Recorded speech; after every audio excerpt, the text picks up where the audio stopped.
Jean-Michel Blanquer, demain mercredi sera présenté en Conseil des ministres le projet de loi confortant les principes républicains, jour anniversaire de la loi de 1905, le 9 décembre. Le projet de loi est prêt. Loi confortant donc les principes républicains. En fait, c'est une loi destinée à lutter contre l'extrémisme islamiste. Je dis bien islamiste et non pas islamique, hein, on est bien d'accord. L'extrémisme islamiste, c'est ça la réalité. Oui, non. bien sûr. Oui, bien sûr. Il faut l'assumer. Oui, elle est assumée d'ailleurs, totalement. Elle est assumée, vous l'assumez. Non, assumée.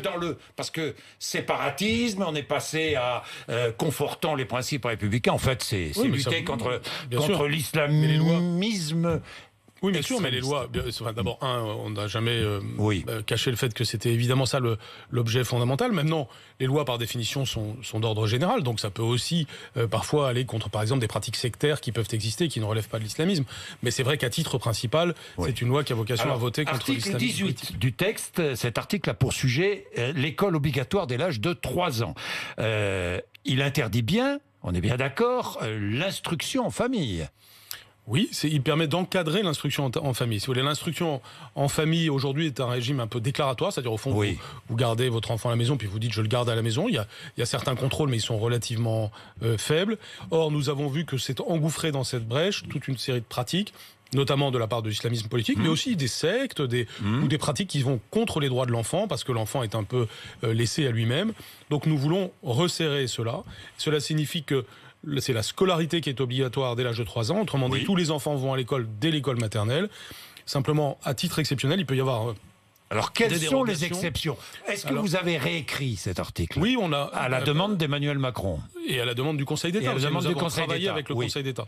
Et donc, ce qui est normal, tout ça fait partie d'un processus normal. Mais vous l'avez réécrit. Alors, que dit-il aujourd'hui? Eh bien, ce qu'il dit, vous le verrez surtout demain, puisqu'on le présente en Conseil des ministres, mais à grands traits, les exceptions, c'est la santé, bien sûr. Donc, pour des raisons de santé, un enfant peut rester à la maison. Il y a, quand on est à des pratiques sportives ou artistiques intensives, il y a les gens du voyage qui ont un régime particulier que nous accompagnons aussi. Et puis, il peut y avoir des cas particuliers justifiés par un projet pédagogique que la famille peut attester en quelque sorte et que nous contrôlerons auprès de l'éducation nationale, donc du rectorat, et nous allons nous équiper de plus en plus pour être en mesure de s'assurer qu'il n'y a pas d'enfants dans un angle mort. Donc si je vous pose la question, j'insiste sur un point, pardon Jean-Jacques Bourdin, mais c'est que il s'agit pas seulement de défendre la République, c'est évidemment l'objectif fondamental, mais c'est aussi défendre les droits de l'enfant.